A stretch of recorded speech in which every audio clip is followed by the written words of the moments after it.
Do not do this when trying to catch a football. Hello, people, and welcome back to the channel. This is SJ's Corner. I'm going to be looking at a scenario on fourth down for the Carolina Panthers, making a return back to the playoffs for the first time in a long time. Fourth down, Jimmy Horn has an opportunity to extend this drive where they could get 3 points to tie the game and take it to overtime. And he made a critical error that at the time doesn't look like a big deal, but it comes back to your fundamentals and the way you've trained basically the whole year, if not going back to when you started playing football as a kid. So we're going to look at it. It's fourth down again. Jimmy Horn is right here. He's the number 2 wide receiver to the field, and he's going to have an over route. Okay? It's going to be a wide open play. I still think there are things he could do in his route running to even create more separation in this. But the point is, he was wide open in NFL terms and has an opportunity to catch this football, but he drops it. And to me, looking at this in real time, I was just like, it looked lazy. It looked like a lack of focus. And that's not me speaking to the character of him as a player, but more just looking at his fundamentals. The first thing you're going to see here is he's going to have this over route. He's just going to use his speed and go. Things I could say, which is I believe he could threaten this DB's leverage a little bit more with a rocker step and try to create even more separation to run away to the field. But he's fast enough as a wide receiver. He's just going to win this route based on leverage. Right now, he's open in NFL terms. This ball's coming. It doesn't really look like there's any wind. Me looking from the flag post here. This ball is going to be below the belt. Okay, and the ball's coming in like so. What I've been always taught and what I teach my receivers is if the ball is below your belly button, you want to flip your hand like a bread basket with your fingers both touching, right, underneath. But what does he do? He tries to catch this ball like it's going above his belt. And that's turns into it just turns into a tougher catch. That's not what we want to do. You're running full speed in this direction. Imagine trying to catch the ball overhand, a ball that's really at your knees. It's fourth down. Your only target and priority at this point is to secure this catch by any means possible. Okay, and I get it. He's a rookie player. But again, at this level of football, you expect more. That's just the honest truth. If he flips his hands so he's able to look at the position of his hands when he's trying to catch this ball. He's got one hand over the other. It's just bad fundamentals.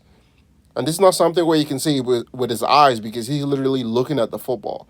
But the way he's trying to catch this ball, it's almost like he's trying to snag it with thongs, like the way you grab a salad. And that's just not the right way to do it. You want to flip your hands and cradle it, even if it doesn't snag the first time automatically. Like, look at that.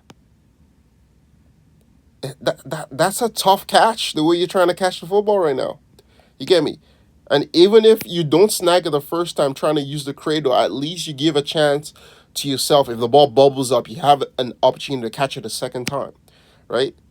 Because, like, for me, in that position, you should be sliding down, cradling the ball, and just securing the catch, especially on that fourth down situation. So I'm just going to show you a video from Larry Fitzgerald, which is one of the greatest wide receivers that's played this game, had one of the best hands, genuinely, and him specifically talking about catching the ball at different heights and being able to control your body in that situation. So take a look.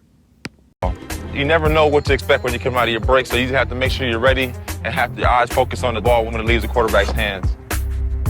And when you're catching the ball, you want to watch the point, catch the fat, below your waist, fingers together. When it's above your waist, make the triangle. Sometimes I'm coming out of breaks and the ball's behind me. I have to open up my hips all the way back here. Sometimes it's high, so I have to adjust for a high ball. Sometimes it's low. You got to catch it here. When you catch the ball with your body, a lot of times it can get on your body and it can ricochet off your shoulder pads, hit your face mask. When you catch it with your hands, you can secure the catch and take a beeline to the end zone. So now that you've seen Larry, the legend, speak about this issue, again, the key thing to take away is being able to adjust to the football coming out of your route. You never expect, like, you need to be prepared for whatever situation, whatever height the ball's coming at.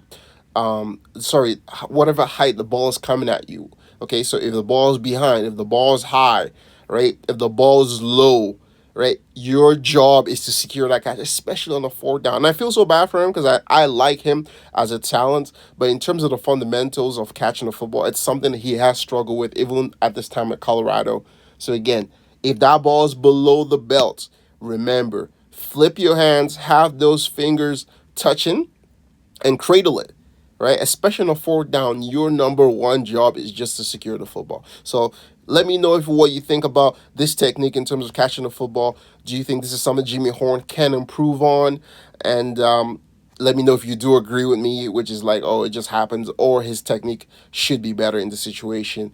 And yeah, appreciate you. Leave a like on the video, comment as well, hype the video, and I'll see you guys on the next one. Remember, catch that football below the belt, cradle, okay?